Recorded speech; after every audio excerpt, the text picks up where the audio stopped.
So welcome to Southeastern Plants, Regional Species of Greatest Conservation Need. This is a webinar from the Natural Areas Association. So I don't know if you know, some of you may know the Natural Areas Association, others may not, but we are a nonprofit organization that serves practitioners who manage ecologically significant landscapes to protect biodiversity. We provide applied science, practical solutions, and knowledge transfer related to the management of natural areas. Did you know that the Natural Areas Association publishes a digital newsletter twice a month, and it's filled with the latest articles and research curated especially for land and water management practitioners? So look for it in your inbox, the Natural Areas News. I also want to let you know about an upcoming webinar, Nature Out of Place, Brainstorming Best Practices for Communicating About Invasive Plants, combining natural history observations first initiated more than 160 years ago by Henry David Thoreau, insights from the Carnegie Museum collection, and current field and laboratory experiments. Mason Huberling, a PhD and Associate Curator of Botany at Carnegie Museum of Natural History, will share his ongoing research and some unexpected impacts of climate change on non-native plants on the future of ecologically important and beautiful wildflowers. So you just go to our website if you are interested in this program. It'll be January 16th. And I also want to let you know that NAA is hosting a virtual Natural Areas Conference this year on November 2nd. It's the power of long-term ecological research informing natural areas management, hosted in partnership with the LTER network. It is going to highlight the importance of the research that's being done by LTERs that informs the practice of land management. We will feature 16 LTERs representing over 5 ecoregions: prairies and grasslands, forests, lacustrine, riverine, coastal, and drylands. And they'll all be sharing findings that have practical application for your management plans. Registration is open and early bird pricing is available. So we hope you'll join us. We all love to be in person, but virtual also is very affordable. And it allows us to bring a wider variety of presenters. So now I'm going to introduce our 3 presenters today. Dr. Emily Coffey joined the Atlanta Botanical Garden in 2017 to lead a team of scientists and conservation horticulturists at the garden's Southeastern Center for Conservation, overseeing research and conservation activities for rare plants and developing regional and international conservation initiatives for species and ecosystems. Dr. Coffey is co-chair of the Southeastern Plant Conservation Alliance, and she also has a broad botanical knowledge and experience with in situ and ex situ conservation, restoration, and community ecology, as well as biogeography. Carrie Radcliff supports partnerships and facilitates cooperative planning and manages collaborative habitat and species projects with the Garden's Southeastern Center for Conservation.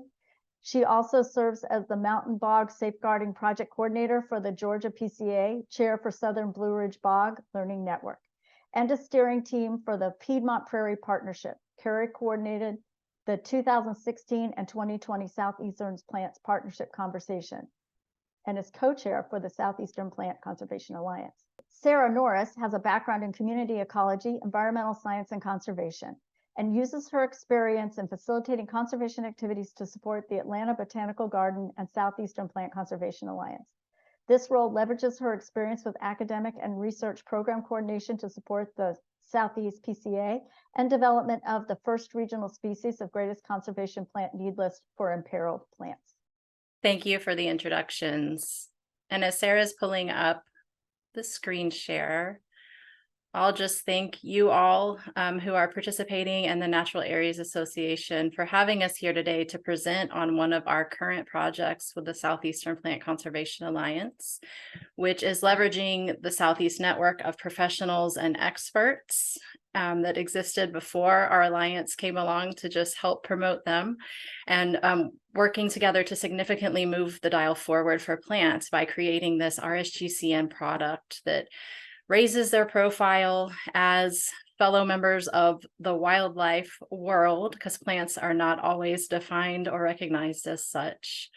But this is the Southeastern plants regional species of greatest conservation need, which we most commonly will refer to as RSGCN. And it is the first of its kind for plants in the nation. And so Moira introduced us already, but I want to go ahead and acknowledge our other project partners here, who include from NatureServe, Amanda Everly, Wes Knapp, and Misty Nelson. Also from Terwilliger Consulting Incorporated, Karen Terwilliger and Tracy Bryce. From the Southeastern Flora of the United States at the North Carolina Botanic Garden at UNC and Chapel Hill, Dr. Alan Weekly, our technical expert and advisor, as well as John Ambrose, who recently retired from the Georgia Department of Natural Resources, who has been our Southeast Association of Fish and Wildlife Agencies advocate and Wildlife Diversity Committee point person. If it weren't for him, this would not have happened. And that myself and Sarah and Emily have worked with this entire project planning team to be able to bring this to fruition. And on the next slide, you can see the logos for all of our project planning team members. I forgot to acknowledge in the first slide that this effort was funded by the U.S. Fish and Wildlife Service Southeast region. And on the next slide, I want to go ahead and present to you the logos for the NatureServe Network program members, without whom this could not have happened. Because of these individuals, you know, they are the ones that are working to maintain, update, and upload their data to NatureServe for NatureServe Explorer and Biotics, and that is what was used in the pre-screening effort, and that the organizations and individual staff with these NatureServe Network member programs also contributed directly to this work by serving as members of the survey and technical teams, as well as the RSGCN Global Ranking Update effort and associated workshop. So we'll list them by names in some of the slides, but I wanted to make sure we pointed that out and that this is a collective effort, and we are simply here today to present on behalf of all the partners that contributed to this work.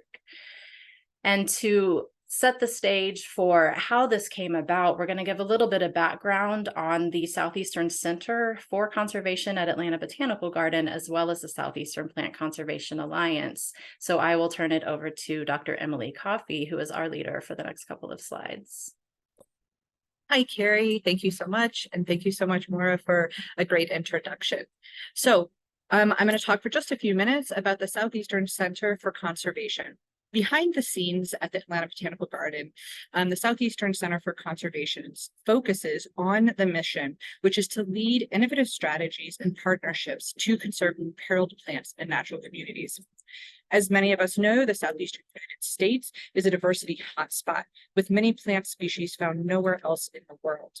Southeastern plants are also some of the most threatened in the country, and many at risk at extinction. So the center's work focuses on collaboration to study, restore, and protect native plants and our habitats across the Southeastern United States, throughout the Caribbean basin, and then globally through some of the work that we'll talk about in just a second. Next slide, please.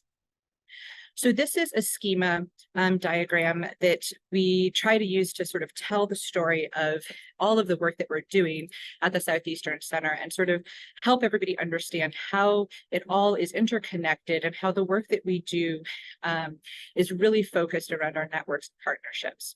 So when we're looking at our in situ and ex situ work, so our work inside in the wild and then our ex situ work within collections, we always want to start first with the habitats in the wild. So we're going and we're going to look, you can sort of see in this schema, we start off with our monitoring and assessing.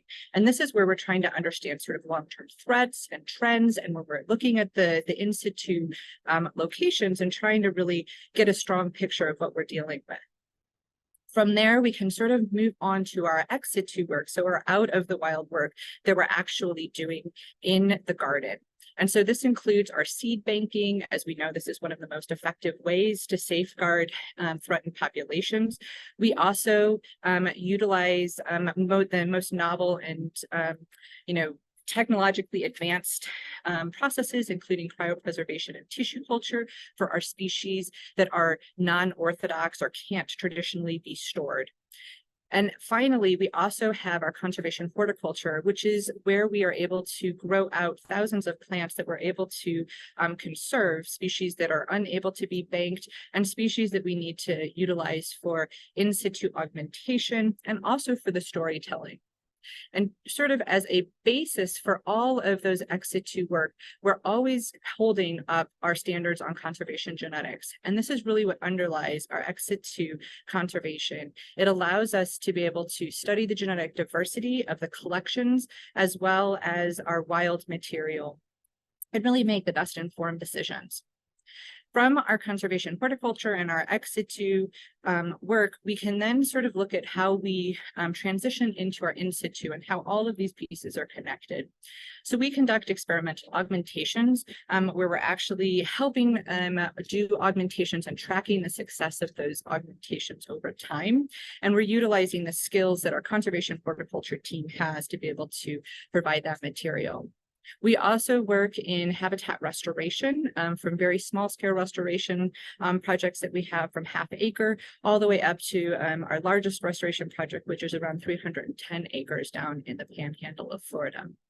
And again, throughout all of our in situ work, we are doing conservation ecology, which helps us sort of examine how the environmental influences, the disturbances, the distributions, the abundances of species, and what kind of actions we might need to be taking.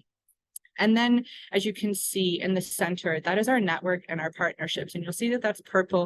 And then the outer ring is also purple. And that's because every single piece of this work is so important that we are doing as a network. We're doing this with all of our partners and collaborators. We could not do this work alone.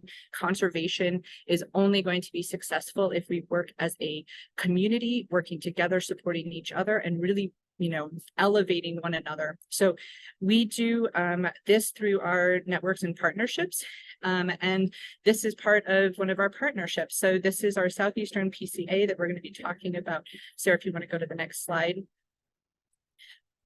Where we have here in the Southeastern United States, the SEPCA, where we're really focusing on trying to lift up all of the partners across the Southeastern US to be able to leverage each other's resources, to be able to advocate really for the conservation needs for the Southeast. And you can see here in this final diagram how our in situ and ex situ work are tied together within our networks. And that's where we believe really our influence and action can take place. And we do have global efforts with our Global Conservation Consortium for Magnolia, which is another one of our networks. But today we're going to focus on the Southeastern region and the fantastic work that the entire network has done. And so I just thank you to each of our partners who are on the call today and to every one of the institutions that we've been able to work together with. We really thank you all so much. And I'm going to hand it back to Carrie now.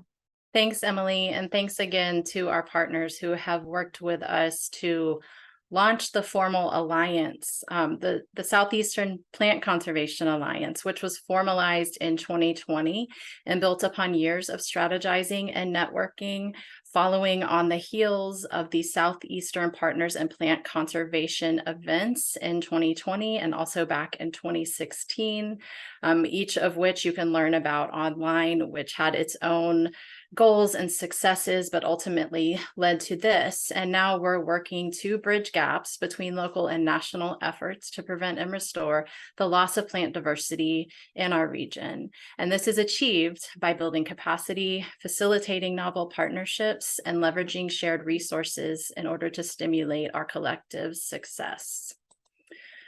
But why? I think you all appreciate natural areas and plants enough to read between the lines and know why. But to give you a little bit more background of why we have this alliance and why we have worked so hard to bring this RSGCN product for plants to life. 40% of plants on Earth are at risk of becoming extinct. Plants, animals, and ecosystems in the United States are facing the same level of extinction and collapse. And 40% of the plants that have been lost from North America since European colonization have been from the Southeastern region. So that is why we're here, and that is why we're doing these things.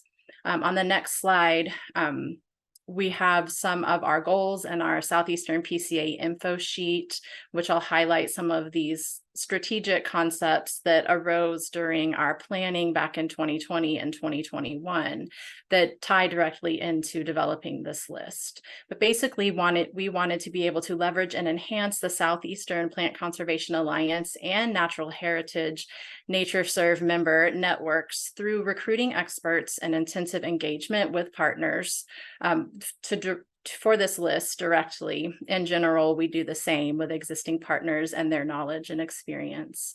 But that by doing so, to develop an RSGCN for plants, we would be developing a resource for state wildlife action plans and natural resource co-management, which is one of our goals in general. This also created a forum for our region's NatureServe network member programs and other experts to be able to participate in the survey and the technical team and the ranking team to assess and discuss taxa of concern and be able to communicate those shared priorities both during the creation of the list and using this list moving forward. So it takes all of the data available through NatureServe Explorer and Biotics and uses that to be able to make the best assessments in prioritizing conservation and research needs, as well as status assessments and ranking updates for these species. Now, at the same time, we're wanting to bring plants to the limelight and elevate them to be on the same page as animals in the broader wildlife conservation world. And by creating this list and developing this product, we are fulfilling that goal. And the list itself, which has been a goal of the SIAFWA Wildlife Diversity Committee.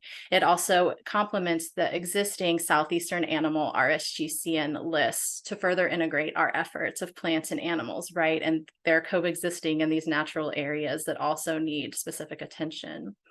So this is all in favor of expressing the importance and raising the awareness for plants and their needs in terms of conservation actions. And at the same time, we're hoping to help pave the way to prepare for the passage of Recovering America's Wildlife Act, because if that bipartisan legislation is enacted, it will provide more funding to our state and tribal partners, and there will be extra incentives available for plants. And then states who don't already have plant lists can pull from this RSGCN list, right? And then that is furthering our strategies to prevent and restore further loss of plant diversity. Now I'm going to turn it over to Sarah here, and I also want to recognize her for herding all of the botanists and plant experts and making this thing come to life. She coordinated all of the work to actually make this happen. So I'm going to let her go over the methodology for you because she is the one that brought all that together. Thanks, Carrie. So yeah, I'm just going to go over sort of how we created this list and what that looked like. And then I'll pass it back over to Carrie, where she'll go over how we can use this list and what that might mean for y'all, either in the Southeast or in other regions. Maybe you can get your botanist to make an RSGCN list as well for plants. So just so you know what sort of timeline we were working with, we started this process in October 2021, and we semi-finished in April 2023. So it was about a year of intensive work, and then we had a few months on either side of meetings and planning. So you can see our schedule here. We had 16 planning team meetings, at least. That's definitely an unofficial count. We had a few more here and there, but that was 16 official meetings. We had 4 meetings with the survey team, 5 with the technical team. We hosted a ranking workshop, which was 3 days. We had 3 meetings with our ecological crosswalk team. And then we also had 7 meetings with our grant proposal and administration team. So it was definitely an undertaking, but because we were grant funded, we were able to host all of these meetings effectively. and sort of hit the ground running fairly quickly. Once the funding came in October, we were able to get started pretty quickly. So I want to acknowledge our working groups. These are the individuals who really helped this process along. We had our planning team who we spoke with on a weekly basis, and we had regular monthly meetings. We had our technical team who advised us once we got all of our results back from the survey team. And then we had our survey team. We sent out about 130 invitations for people to participate in the survey, at least that we know of. We invited folks to invite anyone they thought might be appropriate to contribute. We ended up getting 30 responses, which was great because we had one representative from each state send us back a survey. So that was great feedback. And like Carrie said, our planning team consisted of representatives from the SEPCA, Atlanta Botanical Garden, NatureServe, the Southeastern Association of Fish and Wildlife Agencies, Terwilliger Consulting, and we had individuals from the flora of the Southeastern US team advising us as well. The technical team, we also had one representative from each state come. We limited their participation by state to just one rep per state just to get input. But we also asked them to freely reach out to their colleagues if we needed additional feedback. So we had a great set of teams working on this process. So when we started this process, we used NatureServe data. NatureServe consolidates data from their network to assign global and state ranks based on rarity, threats, trends, and distribution. So it's a great overview of the data available for each species. So they compiled a list for all of the vascular plant taxa that are native to any portion of the continental Southeast. We unfortunately weren't able to include all the US territories right now. So the US Virgin Islands and Puerto Rico, there just isn't enough data. And so the significant data limitations would not have allowed us to really include any significant decision-making or really include any of those taxa in this list. So that is something we're looking forward to in the future. And we have already tried to take steps to getting funding to promoting data collection and making more robust data sets for the taxa in those locations. So for now, we worked with the 15 states in the SEAFWA footprint. So you can see that outline here, went up to West Virginia, Missouri, and then around to Oklahoma and Texas. So we had sort of the whole Southeast represented. And to identify the species in the RSGCN, there were 9,271 taxa that are native to the SEAFWA footprint that were analyzed to assign what we called pre-screened levels of conservation concern. So those were based on the G and S ranks, the global and the state or subnational conservation status ranks, which are informed by those rarity, threats, trends, and distribution. So on this next slide, you'll see how we defined each of these terms. So the G ranks and S ranks sort of went into a matrix, and we assigned each of them a level of conservation concern. So we had very high, high, moderate, and low. None of them are not of conservation concern. We really wanted to point that out, that even the ones that are very stable, G5s, they're everywhere. We still need to be aware of them and collecting data on them. So they are just low concern. They're not no concern. That also gives them the opportunity to, be adjusted in the future on different iterations of the RSGCN list. So it's a very dynamic list that we have going. It'll always be updated, and it's always a work in progress. And then we had some manual review needed species, ones that just don't have enough data. Unfortunately, this is where most of the taxa that are in those US territories would have ended up, which is why we didn't include them. So you can see the final numbers here. We ended up with 6,646 low taxa, which is actually great. We know that a lot of those are fairly secure. So the taxa that we were focused on were very high, high, and moderate. Those are the levels of conservation concern that make up the RSGCN list. And I'll go over that a little more in a minute. So we created a survey with the help of Terwilliger Consulting. They have assisted on the animal list. This was obviously the first plant list they've done, but they have assisted on the animal lists for the Midwest, the Northeast, and the Southeast. So they're very familiar with the RSGCN process. We had to make a few changes to the survey process just because we initially started with over 10,000 taxa and then got down to that 9,200 number once we removed some duplicate taxa. NatureServe cleaned up the list a little bit, made sure that there weren't any duplicates or taxa that were potentially questionable. So when we sent out this survey, we sent it out as just an Excel file, and we added columns asking for feedback on taxonomic updates, any G rank or S rank updates based on state. We had all of the S ranks for each state in the Southeast. We also asked for feedback on species and habitat threats. So threats they might be facing, either that are supported by the data, or it could have been, threats that may not have been officially documented, but that folks had seen, in their time collecting data.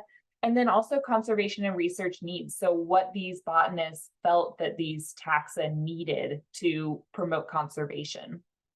So we sent this large data set over, and we got back 30 responses, which was great. We at least wanted one response from each state. This was almost over 9,000 taxa that we sent them, right? And there were at least 1,000 that we were wanting to get feedback on. So we were very thankful of our survey team for sending us so much data back. And what we found was that we had a lot of federal agency botanists respond, which was great. And we had some states that gave us multiple surveys. So we were able to collect quite a bit of data from these surveys. So what we did was we compiled everything. We analyzed it in R with some code from Terwilliger Consulting, which was very helpful. And we put together the number of responses for each question. And really, the primary question we focused on when it came to the technical team sort of pouring through all of these responses was, do you agree with the pre-screened level of conservation concern? We actually asked it, do you disagree? So we had the option, yes, I disagree, it should be higher. So if it was high, a high level of conservation concern, it should be very high. And we asked why. So we had all this feedback. We asked, yes, it needs to be different, it should be lower. No, I agree with it. And then we also gave I don't know as an option, just so we knew that they saw the question and they just weren't sure.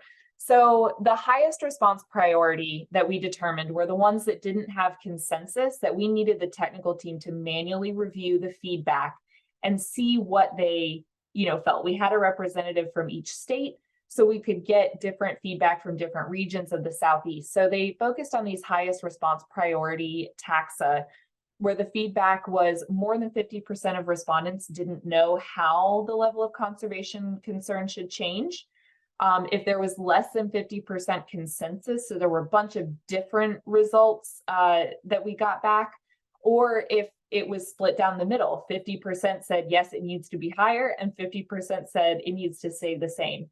So we had 130 taxa that the technical team manually reviewed, and we went through all of the taxonomy updates, those changes to the level of conservation concern, G ranks, S ranks. We went through multiple databases, and even some anecdotal evidence. That was over the course of 3.5 to 4 meetings. They went through all of these taxa, manually, agreed, disagreed, changed that level of conservation concern. And what we came up with was this final list for the RSGCN.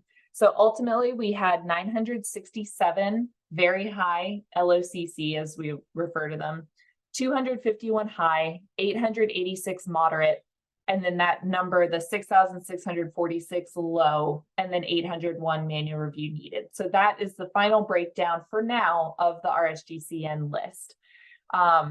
So the RSGCN list itself, like I said, was very high, high, and moderate. So those are considered on the list. The low concern species, again, we're not saying that they don't need to be monitored, but ranking over time, we can monitor and see if it trends towards vulnerability, impairment, and extinction. That's a great way that we can use this list to sort of monitor changes over time. The MANA review needed list includes species that may not be ranked or they're unrankable, but it does contain candidates that we should assess to clarify whether they're secure or not. So that's another way that this list can sort of highlight taxa that may need extra attention. If you know that one is pretty rare in an area, but it's under manual review needed, it's not being adequately represented by this RSGCN list necessarily. So organizations may be able to pull that data and say, we need to focus on this because there's just not enough data to support whether or not it needs support or not. So just another way that even the taxa that aren't on the list officially can still be promoted, and conservation actions can be promoted by this list. So other criteria that are built into the list and that can be built in the future, we have taxonomic families built into the list, so you can filter by that, which is really helpful. There are species and habitat threats that are listed there as well. Also, the conservation and research needs are in there.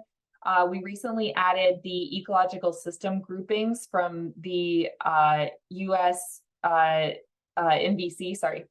And we have in the future, we're hoping to add special notices or notes for the taxa that need ranking updates, maybe taxa that are ESA listed or at-risk species, and then also medicinal, culturally significant, and economically significant taxa as well. So all of these criteria, help to filter out the list, especially for different organizations that might be focused on different priorities in plant conservation.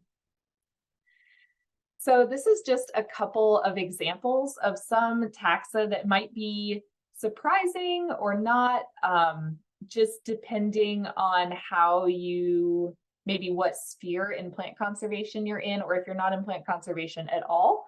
For example, the Venus flytrap, this one is petitioned and under review by the U.S. Fish and Wildlife Service for possible listing under the Endangered Species Act, so it's not listed. It's also tracked by CITES, the Convention on International Trade of Endangered Species, and it's considered critical for the conservation by the United Plant Savers. So the fact that this one isn't listed under the Endangered Species Act, but it's a very high level of conservation concern, it means that just looking at one list isn't necessarily representative of its status. So this is another place that the RSGCN list can come in play when people are trying to get funding or bring attention to certain species. We also have Jones's pitcher plant. This one is listed as endangered under the ESA and it's tracked by CITES. It's also listed as high on the RSGCN list. We have American ginseng. This one is a moderate concern. It's not listed, it's not petitioned, but the USDA Forest Service Southern region has stopped issuing permits until it can be assessed. So it's not adequately assessed and there's just not enough known about it to consider it fully secure. So this list listing it as moderate, again, is more evidence that we need to monitor this taxa. And then finally, river cane. River cane is sustainably harvested by indigenous communities, but there are habitat declines. So while it's listed as low on the level of conservation concern, this is a culturally significant species, and there are many successful collaborations that have existed, including the River Cane Restoration Alliance.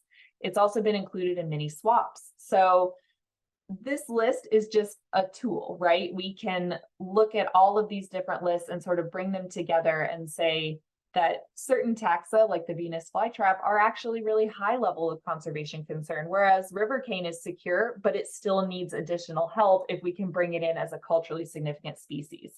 So these are just a few examples. And when we look at the list as a whole, just wanted to show you the interesting breakdown in the Southeast of what the top 10 families look like. So we have Asteraceae is far and away the greatest, has the greatest concentration of species in the Southeast. It's also number one for the RSGCN list. So you can see the red, orange, and yellow bars are the very high, high, and moderate levels of conservation concern. Low and manual review needed are the green and the blue. So Asteraceae is first by the number of taxa in the Southeast, but it's also first by the number of taxa on the RSGCN list. And that's true for 9 of the top 10 families by taxa in number of taxa in the Southeast. There's just one other taxa that is higher by number of taxa in the Southeast, but has one less than Cactaceae than for taxa on the RSGCN list. So we know that it's pretty representative proportionally across the Southeast. And when we look at that data a little more intensely, when we dig into the threats and the needs feedback that we got, we can see some pretty clear trends. So high-level threats, which are tracked in biotics data by NatureServe, were not present for all species. So that is one reason we incorporated those survey questions in to identify some of those. And we allowed for up to 3 primary threats to be recommended for each species. So when we got feedback on these, almost 50% of RSGCN species had feedback about threats. So 47.5%, that's 867 taxa, had feedback about their threats, which is a monumental number for the number of taxa that our survey team went through. So we know this is a pretty good overview of the RSGCN species and the threats that they're facing. I'm sure it's not surprising to really anyone that natural system modifications are number 1 on the list. Habitat destruction and changes are a huge problem for these taxa and plants and animals in general. So it's good to see that we have that documented alongside these plants that need particular attention, that we can say that these natural system modifications are far and away one of the greatest threats that botanists see. So you can see all the way down, we've got geologic events, pollution. So this is a great overview of the threats that these RSGCN taxa are facing. We also looked at needed conservation actions. So in order to identify these actions for these at-risk plant species, during SEPCON 2026, so the Southeastern Partners in Plant Conservation Conference, there was a list of categories that was developed to capture multiple activities that could be assigned to a species based on their need. So some category, we had like 3 high-level categories and then 3 subcategories under those. So we had land protection and management. That included land acquisition and conservation easements, prescribed fire and habitat restoration or enhancement. There was safeguarding and conservation networking was the second overarching conservation action, and that included seed banking or ex situ cultivation. There was in situ augmentation or reintroduction, and then there was Plant Conservation Alliance style partnerships. And then the last conservation action umbrella was monitoring and research, which included genetics and taxonomy, reproductive biology or ecology, and surveys / inventory and monitoring. So you can see that land acquisition and conservation easements and habitat restoration were definitely the highest, almost tied for what these Southeastern botanists felt these taxa needed. So just getting the land in our hands and making it better really seems like it would go a long way to restoring and maintaining a lot of these taxa. And again, we had a 43% response rate for RSGCN taxa. So that was 787 species on the RSGCN list got feedback about these conservation actions. So again, a really good representation of what we think these taxa need. So once we got all this feedback together, we had a ranking workshop. This was kind of separate, but it was definitely supplemental to the RSGCN.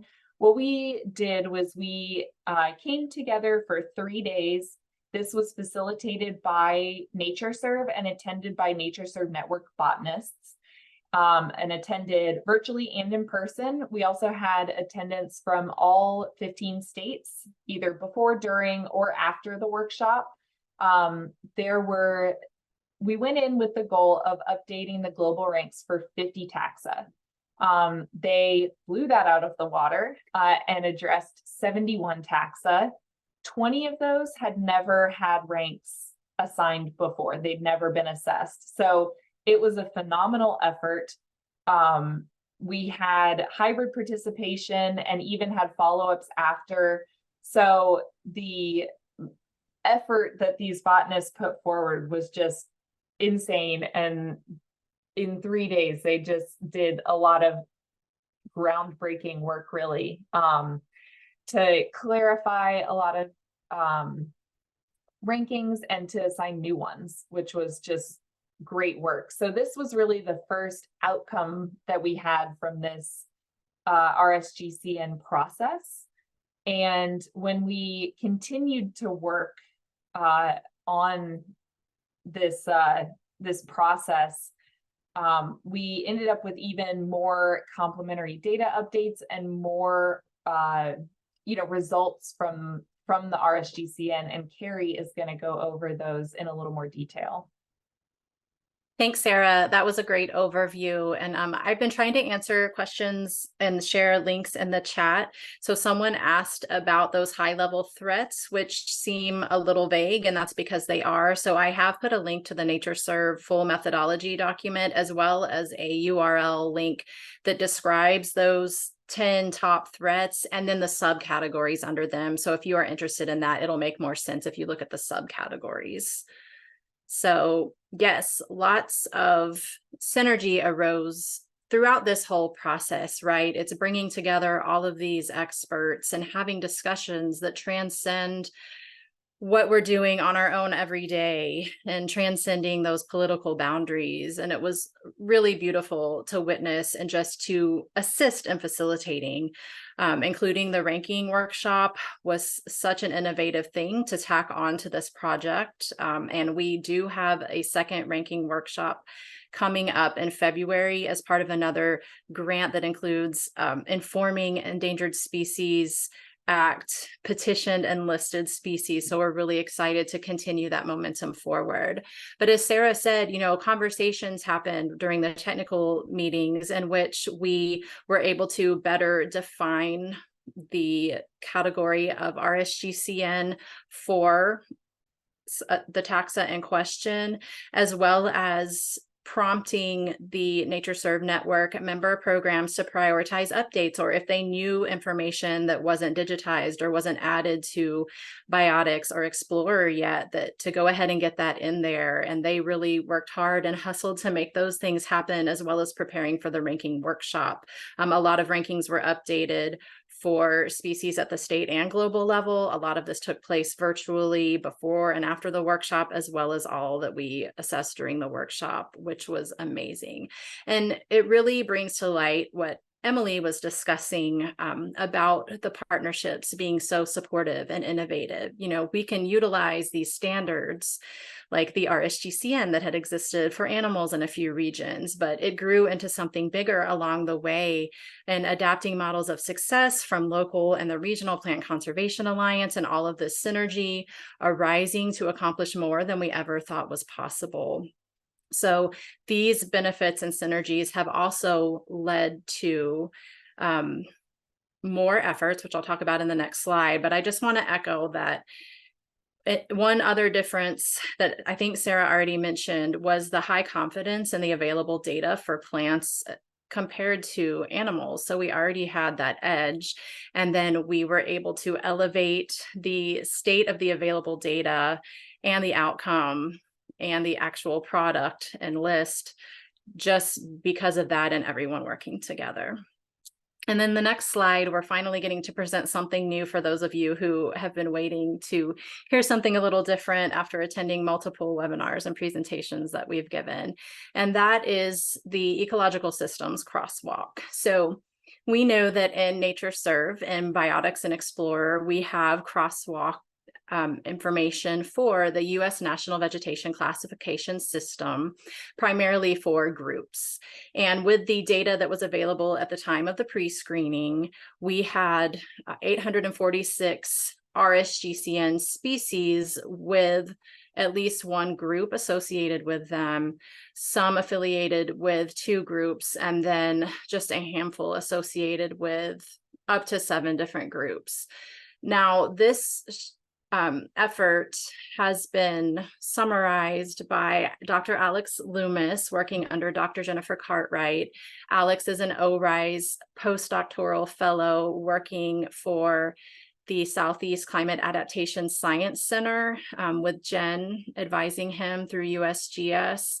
And they wanted to take this list and make meaningful next steps happen to take the RSGCN and figure out what the most prevalent group associations were for habitats and ecological systems that are correlated to land fire, right? And so he has been tallying those up, and we'll show that table on the next slide. He's been reviewing the available climate models for RSGCN plant species and is working on developing user-friendly climate impact summaries that will inform primarily state wildlife action plans, but can also be useful to our tribal partners and all of us as partners in conducting our monitoring and management and all of the different things that we do together in those natural areas. So RSGCN plants are not evenly distributed. And if you go to the next slide, you can see that looking at the top 15 prevalent US NVC group associations, they're really concentrated highly in these types of habitats, right? And comparing again, we're just because we want to be at least operating where the animal RSGCN lists were. And for the animal RSGCN efforts, they've been able to crosswalk at least to the macro group. We have been able to crosswalk to the group level and some finer scale associations down to the alliance level, which shows us where we want to go in the future to get everything crosswalked to those finer scale habitats. And we brought Alan Weekly and his lab in Chapel Hill at North Carolina Botanic Garden and all of their Flora of the Southeastern US experts to help us supplement the available information, because we had about 40% of the final RSGCN species with these group associations in there, right? And so that information is available now, although we don't have an updated tally of the most prevalent yet. They're going roughly, just in looking at it manually, they're going to be mostly the same. But we've really relied on Alan as an advisor, but also to come in and utilize his resources in his lab, which has included the FSUS Flora Manager database system, dozens of traditional flora text, as well as the expertise and experience of both himself and Scott Ward there. And so they have now completed a complete crosswalk for very high and high RSGCN categories, plus most of the species in the moderate category. This has been with assigning 1 to 3 primary US NVC group associations, with a lot of those downscaled to that US NVC Alliance level. And what they have reported back is that, yes, what Alex is saying, they are concentrated in these habitats that are either naturally rare, right, with additional threats making them increasingly rare, as well as habitats that are embedded within matrix communities that are becoming highly altered and destroyed. So we have examples listed here, and we have uploaded the updated list with his crosswalk. There is going to be a finalized list coming. NatureServe is working with us right now to standardize the data entry for their crosswalk, so it'll be more clean and uploading to update NatureServe Explorer. And as soon as that is done, we will update that on the website. But right now you can go to the website, you can access the main list that Sarah has been talking about with the existing group associations, as well as the updated version with all of the very high and high and most of the moderate categories with Alan's data.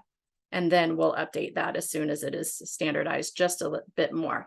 But in tying this back to the survey, right, there are these themes. We're looking at what are the threats? What can we do as partners across the region to make the needed conservation actions happen? And because of these habitat associations that are most prevalent among RSGCN plant species, and habitat degradation and loss being the primary driver of imperilment, these needed actions are land-based. Again, it ties back to the survey results: land acquisitions, conservation easements, habitat enhancement and restoration, conducting those surveys and monitoring on the ground, working with partners who are trained in the scientific practices to conduct best work in augmentation and reintroduction and ex situ conservation, prescribed fire and partnerships.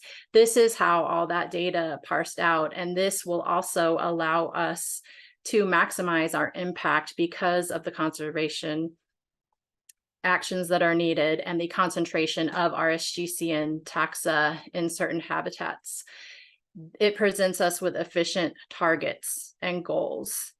Another thing that we can pride ourselves on as plant geeks and plant lovers and plant conservation professionals is that there's a strong correlation between RSGCN animals and plants. And by working to develop a synergistic way to catalog and crosswalk ecological systems for plants, we're also identifying really powerful opportunities in the form of conservation opportunity areas, or COAs, right? So ultimately, we can all work together to promote and engage with ongoing efforts of North American nature reserve ecologists, Fish and Wildlife Service, state agencies, and other partners who have been working to find the best ways to categorize and crosswalk species to habitats. That now we're pushing this effort forward with some more information and can really help inform a more holistic approach to landscape and habitat conservation, not only in the Southeast, but also across the nation. And how do we do that? And so that's where we're getting towards today. How can we use this list?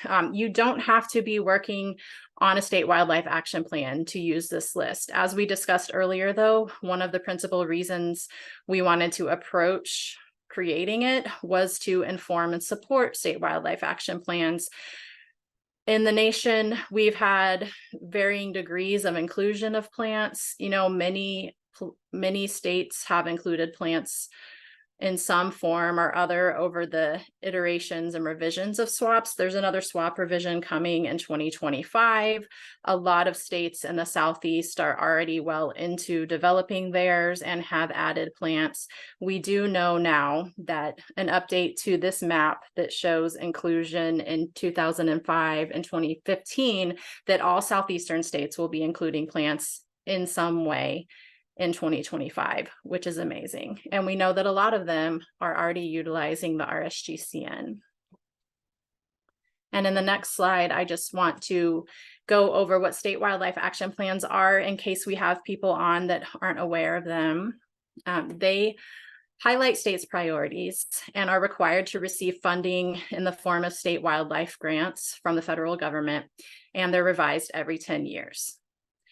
They're called SWAPs for short. So now you know what that means in case I forgot to say so earlier. SWAPs generally include species of greatest conservation need list, and that's like a state level list. So SGCN species are usually animals, but as I said, some states have included plants. SGCN species can be folded up to the regional level to create our SGCN list, as was done for animals. But another reason why our methodology for the plants RSGCN differed slightly is because not all states had SGCN lists for plants. So there had to be a slightly different approach, and that can change in the future as we adapt and keep going, right? Someday, maybe every state will have their own plant SGCN. But I want to engage with you all a little more. So if you have been involved in a swap, please comment in the chat. You know, tell us if you worked with one of your state partners or you are a state partner. You can also put in the chat if plants or habitats were included in the swap that you were working on or helping someone work on. and if RSGCN list for animals or the one for plants has been utilized in your experience. And we'd also love to hear, if you can put it in the chat as we continue this presentation, how you think this list will be useful to your work. The Southeastern PCA has developed and proposed and basically published now as of yesterday. It's all up on the website. The first RSGCN list for plants. It was shared with the technical team for review early in the year. It was shared with the Wildlife Diversity Committee of CIAFWA. You can access these resources online. The QR code on this slide will take you to a landing page where you can read more information, access some background information, and I think even recordings of previous meetings that were public. And you can access the report, which just was finalized yesterday. It's a beautiful design graphic layout of the report, as well as the RSGCN list and the ecological crosswalk file. So we also want to thank Alex and just make sure that you all stay tuned for the results of his ORISE postdoc project, especially if you're working with a state to help develop a SWAP, that those climate information text will be available to help go into state wildlife action plans and talking about these plants and habitats and even the animals that occur in those habitats. In progress, we have recently acquired funding to conduct another ranking workshop to look at ESA species, and we want to eventually include finer scale USMVC associations for all species, at least at the alliance level. And all of these things will keep in motion until we revise the list in 5 to 10 years. And we hope to, in the meantime, be getting funding to support and inform the enhancement of data availability for our partners in the Puerto Rico and U.S. Virgin Islands to be able to further prioritize what they are working with and have it included in a future iteration of the list. Support strategies, maybe even a formal strategy for the conservation of culturally significant economic and medicinal species. And who knows, maybe we'll be able to address non-vascular plants someday. It all depends on the data, but we're slowly getting there. So just to reiterate, the RSGCN list for Southeastern plants lists habitats and species with regional responsibility and opportunities for collaboration. It is enhancing data consistency and data updates, supporting SWAP revision, and it can directly inform project proposals demonstrating plant conservation needs and needed actions on the ground with research and partnerships and conservation projects. At the same time, we are hoping to continue to promote awareness and capacity for conserving plants in the region and nation, and to humbly serve as a model and leader for the rest of the nation in giving this kind of attention to plants. And I just want to leave you with a few somber statistics, but some messages of hope that unless we enact change, 1 million plant and animal species worldwide are going to be lost because of habitat destruction and other factors. Our networks can serve as models of leadership. The Natural Areas Association, the Southeastern PCA, we can serve as leaders to promote awareness for plants, and our collective ability to assess and preserve the biodiversity of plants and ecosystem health underlies the sustainable and continued existence for all life on Earth, including our own. So we have to unite our efforts to move forward. And if you use this QR code, you can fill out a form which sends correspondence to your representatives based on where you are to ask them to support the bipartisan Recovering America's Wildlife Act, which would be a significant investment in our state and tribal partners for the conservation of all wildlife, including plants. So please help us do that. We also have a plant conservation toolkit that can be used to promote this. And if you sign up for updates on our website using the links on the next slide, you'll be getting correspondence and access to that toolkit. If you're interested in joining the Southeastern Partners in Plant Conservation, we have our third occasional conference next year in 2024. These are every 3 to 4 years. And if you are interested in joining a plant and habitat swap related committee or session, please reach out to us and let us know, because that's going to be one of our topics again this time. And we want to promote and provide resources for efforts related to that. And we thank you for your time. And I'm going to jump in and start looking at questions again. So we are at the top of the hour. This was an amazing presentation. Thank you so much. The data was so rich. We do have a couple of questions. Our presenters have said that they're willing to stay around a little bit after the top of the hour to answer those. So we will go ahead and do that, but we do understand that some of you need to leave. But I think there's a question or two you wanted to answer in Q&A. Yeah, I had one that I wanted to answer. We had the question about how the level of conservation concerns were determined, which really was the basis of our methodology. We came to this decision with NatureServe and the whole planning team. And so this is what the matrix looks like now. We've kind of cleaned it up. We went through a few iterations of this, but you can see here the taxa that were very high level of conservation concern. That was any taxa that had a G rank of GX, GH, G1, or G2. And we did rounded G ranks. We ended up rounding them down.